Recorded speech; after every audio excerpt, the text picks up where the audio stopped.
Kau hiasi kehidupanku dengan kemurahan-Mu.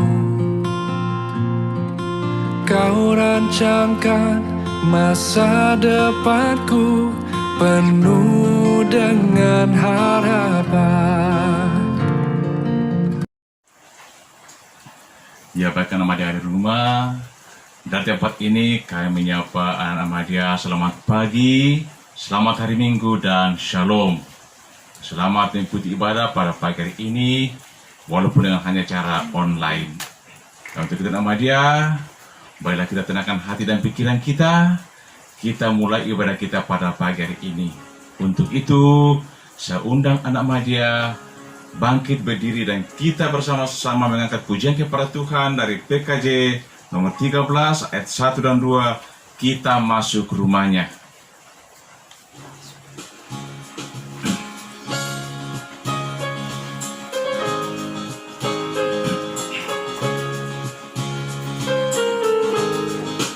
Kita masuk rumahnya, berkumpul menyembah kepadanya.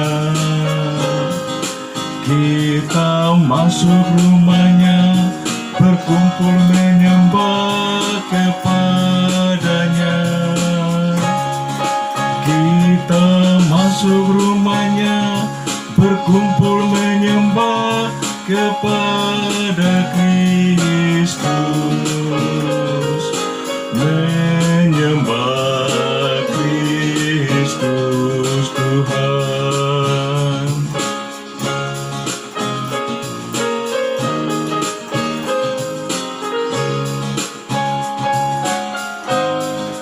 Lupakanlah dirimu, arahkan hatimu kepadanya. Lupakanlah dirimu, arahkan hatimu kepadanya. Lupakanlah dirimu, arahkan hatimu kepada Kristus, menyembah Kristus Tuhan. Ya, bagi kita tabiskan ibadah kita. Pertolongan kita adalah dari Tuhan yang menjadikan langit dan bumi. Turunlah atas kita anugerah, salam dan sejahtera dari Allah Bapa kita, dari Tuhan Yesus Kristus, dengan perantaraan Roh-Nya yang kudus, akan menyertai ibadah kita dari awal hingga selesainya. Amin. Ya, silakan Anak Ahmadiyah duduk kembali. Ya, bagi kita kembali mengangkat pujian kepada Tuhan, kita nyanyikan PKJ nomor 14 ayat 1, ku nyanyikan kasih setia Tuhan.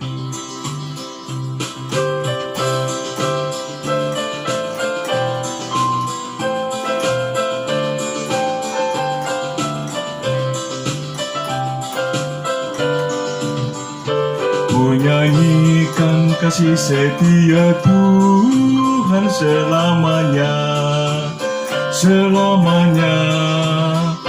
Ku nyanyikan kasih setia Tuhan selamanya, ku nyanyikan selamanya. Ku tuturkan tak jemu kasih setiamu Tuhan.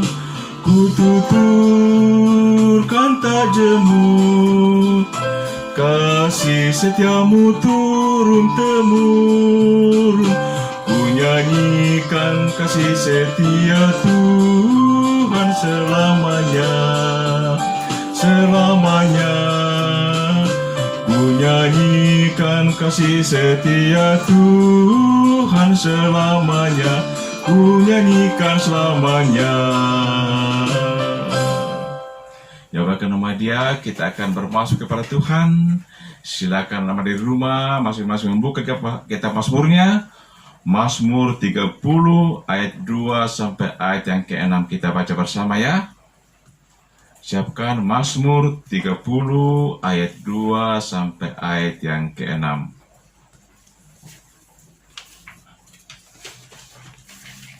Ya, baik nama dia, kalau sudah dapatkan Mazmur 30 ayat 2 sampai 6. Kalau sudah dapat, kita baca bersama-sama mulai ayat 2. Aku akan memuji Engkau, ya Tuhan, sebab Engkau telah menarik aku ke atas dan tidak memberi musuh-musuhku bersukacita atas aku. Tuhan Allahku, kepadamu aku berteriak minta tolong, dan Engkau telah menyembuhkan aku. Tuhan, Engkau mengangkat aku dari dunia orang mati. Engkau menghidupkan aku di antara mereka yang turun ke liang kubur. Nyanyikanlah mazmur bagi Tuhan, hai orang-orang yang dikasihinya, dan persembahkanlah syukur kepada namanya yang kudus. Sebab sesaat saja ia murka, tetapi seumur hidup ia murah hati. Sepanjang malam ada tangisan, menjelang pagi terdengar sorak-sorai. Nah, baik remaja, kita respon pembacaan Mazmur tadi dengan menyanyikan PKJ nomor 7 ayat 1 dan 2, bersyukurlah pada Tuhan.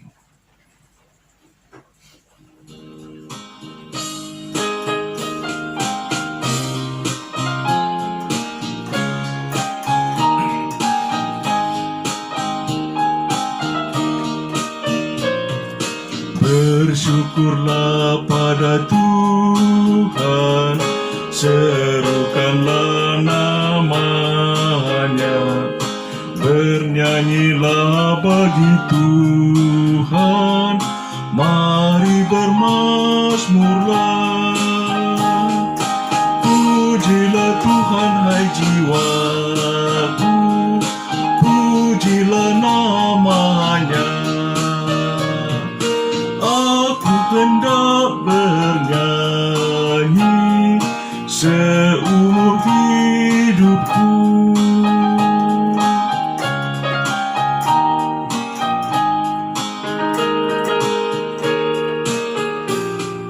Hatiku siap ya Tuhan, bernyanyi dan bermazmur, karena Engkau maha baik, setia dan benar. Pujilah Tuhan hai jiwaku, pujilah namanya. Aku hendak bernyanyi seumur hidupku. Nah, baik mereka di rumah, kita akan bersama-sama mendengarkan hukum kasih. Untuk itu, saya undang anak Madya bangkit berdiri.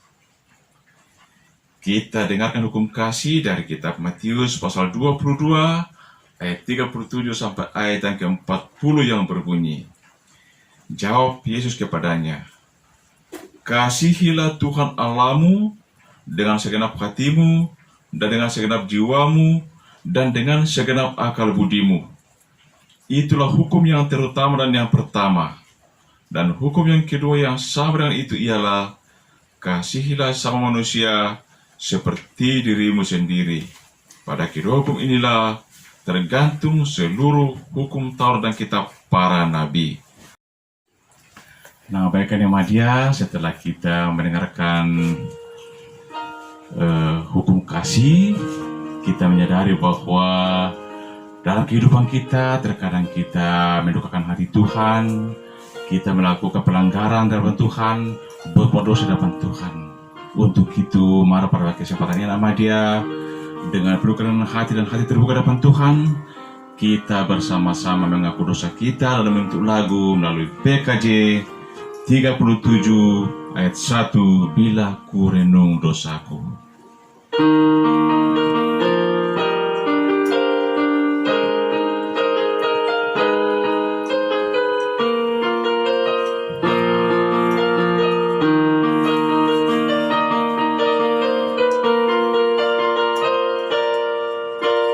Bila ku renung dosaku padamu Tuhan,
mengabaikan nama Dia setelah kita bersama-sama mengaku dosa di hadapan Tuhan, maka berita anugerah juga akan sampai kepada kita. Untuk itu, mari kita dengarkan berita anugerah dari kitab Yesaya pasal 44 ayat 22. Aku telah menghapus segala dosa pemberontakanmu seperti kabut diterbangkan angin, dan segala dosamu seperti awan yang tertiup. Kembalilah kepadaku, sebab aku telah menebus engkau. Anak-anak remaja yang ada di rumah, kita buka Alkitab dulu dari kitab Markus 14 ayat 53 sampai dengan ayatnya yang ke-65. Jika anak-anak sudah menemukannya, biarkan Alkitab itu terbuka di hadapan kalian dan kita meminta kekuatan dari Tuhan. Kita berdoa. Kami bersyukur Tuhan, terima kasih untuk kasih setia yang Tuhan tunjukkan kepada kami. Terbukti pada hari Minggu yang indah ini, kami masih diberi kesempatan untuk memuji dan membesarkan nama-Mu. Teristimewa ya Tuhan, pada saat ini kami akan membaca firman-Mu. Biarlah firman-Mu yang telah kami siapkan akan kami baca, dengarkan, dan renungkan bersama, dan itu bisa menjadi kekuatan yang baru dalam kehidupan kami untuk melaksanakan setiap kegiatan kami. Berfirman-Lah ya Tuhan, oleh karena kami semua telah siap untuk mendengarnya. Dalam nama Tuhan Yesus kami sudah berdoa dan senantiasa mengucap syukur. Amin. Anak-anak, silahkan dilihat Alkitabnya dari kitab Markus 14 ayat 53 sampai dengan ayatnya yang ke-65. Ibu guru akan membacakan dan anak-anak di rumah silakan menyimak dengan baik. Yesus di hadapan mahkamah agama. Kemudian Yesus dibawa menghadap imam besar, lalu semua imam kepala, tua-tua dan ahli Taurat berkumpul di situ. Dan Petrus mengikuti dia dari jauh sampai ke dalam halaman imam besar, dan di sana ia duduk di antara pegawai-pegawai sambil berdiam dekat api. Imam-imam kepala malah seluruh mahkamah agama mencari kesaksian terhadap Yesus supaya ia dapat dihukum mati, tetapi mereka tidak memperolehnya. Banyak juga orang yang mengucapkan kesaksian palsu terhadap dia, tetapi kesaksian-kesaksian itu tidak sesuai yang satu dengan yang lain. Lalu beberapa orang naik saksi melawan dia dengan tuduhan palsu ini.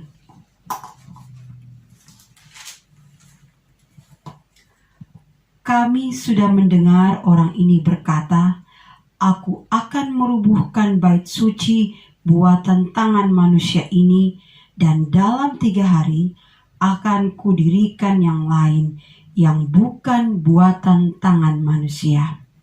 Dalam hal ini pun kesaksian mereka tidak sesuai yang satu dengan yang lain. Maka imam besar bangkit berdiri di tengah-tengah sidang dan bertanya kepada Yesus. Katanya, "Tidakkah engkau memberi jawab atas tuduhan-tuduhan saksi-saksi ini terhadap engkau?" Tetapi ia tetap diam dan tidak menjawab apa-apa. Imam besar itu bertanya kepadanya sekali lagi, katanya, "Apakah engkau Mesias, anak dari yang terpuji?" Jawab Yesus, "Akulah dia, dan kamu akan melihat Anak Manusia duduk di sebelah kanan yang Maha Kuasa dan datang di tengah-tengah awan di langit." Maka imam besar itu mengoyakkan pakaiannya dan berkata, "Untuk apa kita perlu saksi lagi? Kamu sudah mendengar hujatnya terhadap Allah. Bagaimana pendapat kamu?" Lalu dengan suara bulat mereka memutuskan bahwa dia harus dihukum mati. Lalu mulailah beberapa orang meludahi dia dan menutupi mukanya dan meninjunya sambil berkata kepadanya, "Hai Nabi, cobalah terkah." Malah para pengawal pun memukul dia. Sampai sejauh firman Tuhan yang telah kita baca bersama. Anak-anak yang terkasih yang berada di rumah, Ibu Guru ingin bertanya dulu, apakah anak-anak pernah melihat sebuah pengadilan di sebuah kantor peradilan? Ataukah mungkin ada di antara anak-anak yang memiliki cita-cita ingin bekerja sebagai hakim, jaksa, pengacara, dan yang sebagainya. Nah, mungkin ada anak-anakku yang pernah hadir dalam sebuah persidangan, ataukah juga mungkin pernah menonton di media sosial ataupun di televisi. Nah, Ibu Guru ingin menanyakan kembali, bagaimana seandainya ada seseorang yang bersalah atau ada seseorang yang tidak bersalah tetapi dia dinyatakan bersalah? Ataukah kebalikannya, ada orang yang bersalah tetapi dia dibebaskan? Apakah menurut anak-anakku di rumah hal itu adil atau tidak? Ya, baik. Kita semua tahu pengadilan itu adalah tempat kita mencari keadilan di tempat itu. Namun dalam kehidupan kita sehari-hari tidak kita pungkiri adanya hal-hal di luar dari ekspektasi ataupun harapan kita ataupun kenyataan yang kita hadapi. Nah, dalam perenungan firman Tuhan pada pagi hari ini kita membaca bersama dan mendengarkan bahwa bagaimana Yesus diadili oleh Mahkamah Agama. Jadi ketika Yesus ditangkap di Taman Getsemani, kemudian Yesus dibawa ke Mahkamah Agama untuk disidang. Nah, apakah menurut anak-anakku di rumah Yesus bersalah? Ya, dari pembacaan yang kita baca bersama tadi, sama sekali tidak ditemukan adanya kesalahan Yesus. Ya, sama sekali tidak ditemukan. Bahkan beberapa saksi-saksi palsu itu dihadirkan untuk bisa memperberat dari kesaksian mereka tentang Yesus. Dan ketika diminta Yesus untuk menjawab apa yang dia lakukan, Tuhan Yesus itu diam, tidak menjawab. Coba, kalau kita menghadapi masa seperti ini, apakah kita akan berbuat demikian kalau kita merasa bahwa kita tidak bersalah? Oh, pastinya kita akan ngomel, kita akan marah kalau memang kita tidak bersalah. Bahkan ada juga anak-anak yang salah, dia tetap mempertahankan diri bahwa saya tidak salah. Nah, di sini kita bisa meneladani bagaimana sikap Yesus, dia diam. Akan tetapi, pada ayat yang ke-61, di situ ada pertanyaan lagi dari imam besar, apakah engkau Mesias, anak dari yang terpuji? Nah, pada kesempatan ini Yesus berkata, akulah dia, dan kamu akan melihat Anak Manusia duduk di sebelah kanan yang Maha Kuasa dan datang di tengah-tengah awan-awan di langit. Nah, karena perkataan Yesus yang tadinya diam lalu menjawab hal ini, maka menurut imam besar tidak perlu ada saksi lagi untuk memperberat pernyataan Yesus. Jadi dalam hal ini Yesus dianggap bersalah karena mengaku-ngaku bahwa Dia adalah Mesias dan anak dari yang terpuji atau anak Allah. Mengapa imam besar ataupun imam-imam yang ada di situ menganggap ini hal yang keliru? Ya, karena sebenarnya mereka dibutakan oleh kebencian dan rasa iri hati terhadap Yesus. Mereka beranggapan bahwa tidak benar ada manusia yang menganggap dirinya sebagai Mesias atau anak Allah atau raja yang berkuasa di atas seluruh bumi. Mereka tidak menerima itu. Sehingga dari pernyataan Yesus mengenai hal ini, inilah yang menyebabkan para imam-imam itu memutuskan bahwa orang ini bersalah. Seolah-olah Tuhan Yesus itu memutarbalikkan fakta, menganggap dirinya Tuhan padahal bukan. Nah, ini karena kebencian yang dirasakan oleh Mahkamah Agama. Mereka tidak mau ada yang dikatakan Mesias. Mereka tidak percaya bahwa Yesus yang ada di depan mereka itu adalah Mesias. Dan pada saat itu, orang-orang meludahi dia dan menutup mukanya, lalu meninju sambil berkata kepadanya, "Hai Nabi, cobalah terka." Malah para pengawal pun memukul dia. Tapi dari pembacaan itu, apakah anak-anak melihat Yesus melawan? Tidak sama sekali. Coba sikap teladan yang diberikan Yesus kepada kita. Yesus rela disiksa. Ini baru ditangkap, diadili, kemudian sudah disiksa ya, diludahi. Anak-anak di rumah apa rela kalau diludahi? Pasti tidak. Jangankan diludahin, ditegur saja ketika sudah berbuat salah, biasanya anak-anak suka melawan. Ya bukan? Tetapi sikap teladan yang Yesus tunjukkan kepada kita, bahwa mengikut Yesus itu bukan hal yang mudah. Kita akan mengalami banyak sekali permasalahan dalam hidup kita. Tetapi jika kita percaya akan kasih sayang Yesus, kasih penyertaan Yesus dalam hidup kita, kita mampu melewati setiap permasalahan. Karena dalam firman Tuhan kita baca saja bahwa Yesus yang sudah benar-benar Mesias, itu harus mengalami hal yang menurut kita mungkin tidak mungkin. Karena sebagai Mesias, bisa saja Yesus langsung lenyap di hadapan para imam-imam yang berada di sekitarnya. Tetapi itu tidak dilakukan oleh Yesus.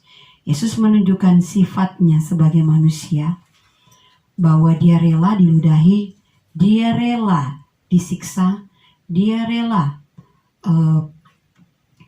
dicela, bahkan dianggap perkataannya itu adalah bohong. Semua itu untuk siapa? Untuk kita manusia. Iya, dia rela berkorban untuk kita. Coba kita bayangkan, kalau seandainya kita yang berada pada posisi Yesus, apakah kita rela? Nah, anak-anakku yang terkasih yang berada di rumah, dari firman Tuhan hari ini ada beberapa hal penting yang perlu anak-anakku ingat dan perhatikan dengan baik, dan tentunya lakukan dalam kehidupan kalian. Yang pertama, kita mulai dari sikap teladan yang Yesus lakukan kepada orang-orang yang ada di sekitarnya, termasuk kepada kita. Ya. Di sini Yesus dengan sikap rendah hati tidak melawan, dan juga dia tidak membalas setiap apa yang dilakukan kepadanya. Sikap teladan Yesus ini yang mengajarkan kepada kita, anak-anakku yang terkasih di rumah, itu untuk belajar untuk selalu sabar. Ya, apapun yang kita hadapi itu kita sabar. Jangan mudah emosi, jangan mudah suka mengamuk. Ya, karena umur-umur seperti kalian itu mudah sekali terpancing emosi. Disentil sedikit sama temannya sudah ngajak orang berkelahi. Apalagi masa corona ini kalian tidak bertemu dengan teman-teman. Seandainya sudah bertemu, barangkali sudah ada terjadi lagi seperti itu. Itu satu, sikap teladan Yesus itu sabar, rendah hati. Itu hendaknya kita aplikasikan dalam hidup kita. Anak-anak yang memiliki talenta yang lebih dari teman-temannya, apa dari segi hobinya, apa dari segi pengetahuannya, hendaknya tetap sabar, tetap seperti padi, semakin berisi semakin merunduk, tidak sombong, tidak angkuh. Sikap berikutnya yang perlu menjadi pemikiran anak-anakku atau menjadi perenungan, bahwa belajar untuk berani berkata yang benar. Yesus mengatakan bahwa memang dia adalah Mesias, karena memang dia Mesias. Ya bukan? Tuduhan-tuduhan palsu yang diberikan kepadanya tidak dia sanggah. Tetapi ketika dikatakan engkaukah Mesias, dia bilang apa? Ya, saya memang Mesias. Karena memang benar. Nah, anak-anakku di rumah juga demikian. Kalau sesuatu yang mengandung kebenaran, jangan kita takut untuk mengakui. Misalnya, ketika kita melakukan kesalahan di rumah, lalu orang tua kita menegur kita, tapi karena kita takut, jadi kita bilang, saya tidak melakukan itu. Tidak demikian. Ya, segala risiko harus kita tanggung karena kita yang berbuat. Tetapi yakin dan percaya ada kelegaan yang kita rasakan ketika kita sudah berterus terang kepada orang tua kita, ya. Ataukah kalau di sekolah, ketika kita bersekolah dulu atau nantinya ketika ada teman kita yang berbuat salah, kita takut untuk mengatakan iya karena kita takut dimusuhin. Tidak demikian. Berani untuk berkata yang benar, karena kebenaran itu adalah sikap yang terpuji, yang tentunya disenangi oleh Tuhan. Sikap berikutnya atau yang penting yang untuk anak-anakku renungkan, ketika kelak anak-anakku yang memiliki cita-cita sebagai hakim, pengacara, jaksa, ataupun dalam bidang lain, di dalam setiap kegiatan kalian, berani untuk menyatakan kebenaran. Ya, karena yakin kebenaran itu jika tertutupi awalnya, suatu saat juga akan terlihat. Seperti mutiara di laut, meskipun dia sangat jauh di bawah kedalaman laut, tetapi akan karena keindahannya, sehingga orang bela-belain mencari mutiara itu sampai ke dasar laut. Demikian juga kita. Kita kalau menyembunyikan sebuah kebenaran, suatu saat akan ketahuan. Demikian juga kalau kita menyembunyikan suatu kesalahan. Jadi belajar untuk selalu berkata jujur, karena kejujuran itu merupakan sikap yang benar yang harus kita terapkan dalam hidup kita masing-masing. Baik anak-anakku, sampai demikian firman Tuhan.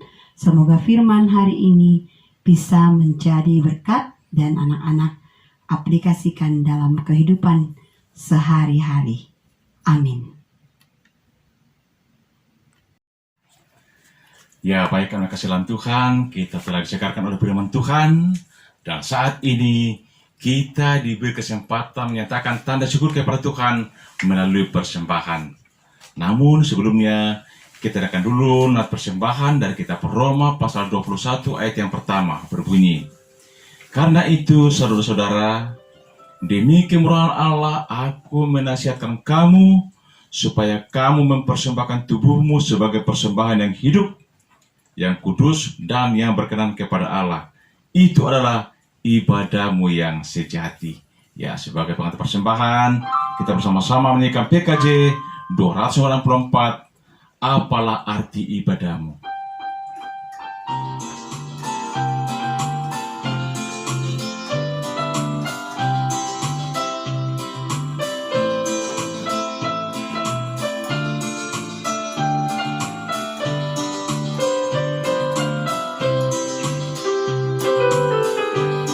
Apalah arti ibadahmu kepada Tuhan, bila tiada rela sujud dan syukur. Apalah arti ibadahmu kepada Tuhan, bila tiada hati tulus dan syukur. Ibadah sejati jadikanlah persembahan. Ibadah sejati kasihilah sesamamu. Ibadah sejati yang berkenan bagi Tuhan. Jujur dan tulus ibadah murni bagi Tuhan.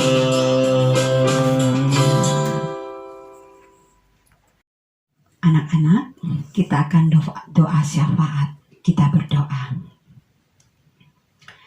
Terima kasih Tuhan Yesus untuk firman yang sudah kami baca, dengarkan, dan renungkan bersama. Ajar kami Tuhan untuk selalu meneladani sikap sabar yang dimiliki oleh Tuhan Yesus, di mana Engkau sendiri mengetahui bagaimana kami anak remajamu yang sering sekali memiliki sikap yang egois, sikap yang mudah tersinggung, bahkan sikap yang mudah meledak, baik itu bersama dengan teman-teman ataupun bersama dengan orang tua atau saudara yang berada di rumah. Mohon Tuhan selalu menyertai kehidupan kami, menyadarkan kami bahwa sikap seperti itu tidak baik, sehingga kami bisa meneladani sikap Yesus yang selalu rendah hati. Ajar kami juga Tuhan melalui firman yang sudah kami dengarkan tadi, bahwa kami harus berani untuk selalu berkata yang benar, berkata dengan yang jujur, karena kejujuran itu adalah hal yang baik di hadapan-Mu ya Tuhan. Saat ini Tuhan, kami juga mendoakan persembahan yang sudah kami berikan Tuhan. Meskipun itu kami masih memberikannya di dalam amplop dan masih akan di-store ke gedung gereja ataupun kepada Bapak Ibu Guru yang berada di sekeliling kami. Tetapi kami bersyukur karena masih diberikan kesempatan untuk hal itu Tuhan. Juga kami berdoa agar persembahan itu tetap bisa digunakan untuk pelebaran akan firman-Mu. Pada saat ini Tuhan, kami berdoa untuk kami anak-anak remaja-Mu yang mengalami masa transisi, di mana COVID-19 masih berada di sekeliling kami Tuhan, yang memungkinkan kami, membatasi kami untuk bisa bertemu dengan teman-teman kami di sekolah, di gereja ataupun di mana saja. Juga Tuhan yang masih membuat kami harus belajar dari rumah. Biarlah Tuhan, hal ini tidak membuat kami menjadi bosan, tetapi tetap memotivasi kami untuk memberikan yang terbaik di dalam kehidupan kami, karena itu adalah untuk hormat dan kemuliaan Tuhan. Kami juga berdoa Tuhan, semoga virus COVID-19 ini bisa segera lenyap dari seluruh muka bumi, dan kami boleh belajar banyak dari hal ini Tuhan, oleh karena kurang lebih hampir setahun virus ini berada di sekeliling kami. Kiranya Tuhan, virus ini bisa lenyap, kami bisa beraktivitas dengan baik, tetapi tentunya aktivitas yang kami lakukan harus seimbang antara kehidupan dunia kami dan juga Tuhan, ibadah bersama untuk hormat dan kemuliaan nama-Mu. Kami berdoa untuk seluruh pemerintah yang memerintah di negara kami, mulai dari pelosok yang paling rendah Tuhan hingga yang paling tinggi. Kiranya Tuhan tetap memberikan kekuatan untuk seluruh pemimpin di negara kami ini, sehingga setiap kepemimpinan mereka, setiap keputusan kebijakan mereka itu adalah seturut dengan kehendak-Mu, dan nama-Mu tetap bisa dipuji dan dibesarkan di muka bumi ini. Kami juga berdoa Tuhan untuk orang tua yang membesarkan kami. Kiranya Tuhan tetap memberikan kekuatan, kesehatan, kemampuan, baik itu di dalam segi finansial membiayai kami, juga dalam segi kearifan kebijaksanaan Tuhan, sehingga mereka tetap bisa mendidik kami, sehingga kami tetap tumbuh menjadi anak-anak-Mu yang baik dan benar. Ya Tuhan, kami tetap mendoakan untuk kedua hamba Tuhan, yaitu Bapak Pendeta Daud Sampebiri dan Ibu Pendeta Yohana Ati. Kiranya Tuhan tetap menyertai kedua hamba Tuhan yang berada di gereja kami. Tuhan memberikan mereka kekuatan di dalam pelayanan dan juga senantiasa memberikan berkat yang melimpah dan melindungi keluarga mereka. Tuhan, agar senantiasa kehidupan karya nyata tetap dilaksanakan untuk hormat dan kemuliaan nama-Mu. Juga kami semua yang berada di sekitar ini Tuhan, Bapak Ibu guru sekolah minggu dalam kegiatannya masing-masing, yang bersekolah, yang kuliah, yang bekerja, mohon Tuhan tetap menyertai kami Tuhan, agar kami pun tetap bisa membagi waktu antara pekerjaan studi dan juga untuk pelayanan di dalam kehidupan kami. Ini doa kami Tuhan, dalam nama Tuhan Yesus kami sudah berdoa seperti yang Tuhan sudah ajarkan kami berdoa bersama-sama. Bapa kami yang ada di surga, dikuduskanlah nama-Mu, datanglah kerajaan-Mu, jadilah kehendak-Mu di bumi seperti di sorga. Berikanlah kami pada hari ini makanan kami yang secukupnya, dan ampunilah kami akan kesalahan kami, seperti kami pun mengampuni orang yang bersalah pada kami. Dan janganlah membawa kami ke dalam pencobaan, tetapi lepaskanlah kami daripada yang jahat, karena Engkau yang mempunyai kerajaan dan kuasa dan kemuliaan sampai selama-lamanya. Amin. Nah, baik anak dia kasih dalam Tuhan, kita akan akhiri ibadah kita pagi ini. Untuk itu, mari kita dengarkan petunjuk hidup baru dari kitab Mazmur pasal 9 ayat 11 yang berbunyi, orang yang mengenal nama-Mu percaya kepadamu, sebab tidak Kau tinggalkan orang yang mencari Engkau ya Tuhan. Silakan nama dia di rumah bangkit berdiri. Kita akhiri ibadah kita sama-sama mengangkat puji kepada Tuhan. PKJ 249 ayat 1 dan 2, ya Tuhan kuatkan imanku.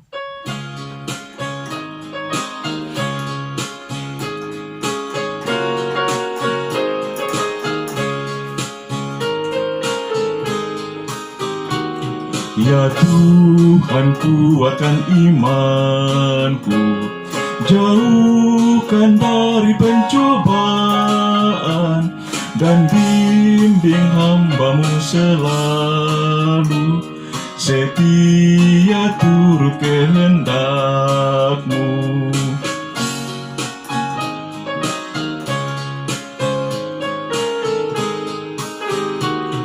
Ya Tuhan, Kaulah pelindungku, bersama-Mu tenang hidupku, si jahat pun takkan berdaya, jikalau Tuhan besertaku. Terima berkat Tuhan. Tuhan memberkati kita dan melindungi kita. Tuhan menyinari kita dengan wajah-Nya dan memberi kita kasih karunia. Tuhan menghadapkan wajah-Nya kepada kita dan memberi kita damai sejahtera. Amin. Ya, baik anak-anak di rumah, demikianlah ibadah kita pada pagi hari ini. Terima kasih atas peran anak-anak di rumah yang ikuti ibadah ini. Tuhan berkati anak Madia. Selamat melaksanakan sepanjang hari ini. Dan jangan lupa laksanakan protokol kesehatan. Sekarang bukan lagi 3M, tapi 5M. Memakai masker, mencuci tangan, menjaga jarak, menghindari kerumunan, dan mengurangi mobilisasi. Baik nama dia, terima kasih, selamat pagi, shalom. Hosana.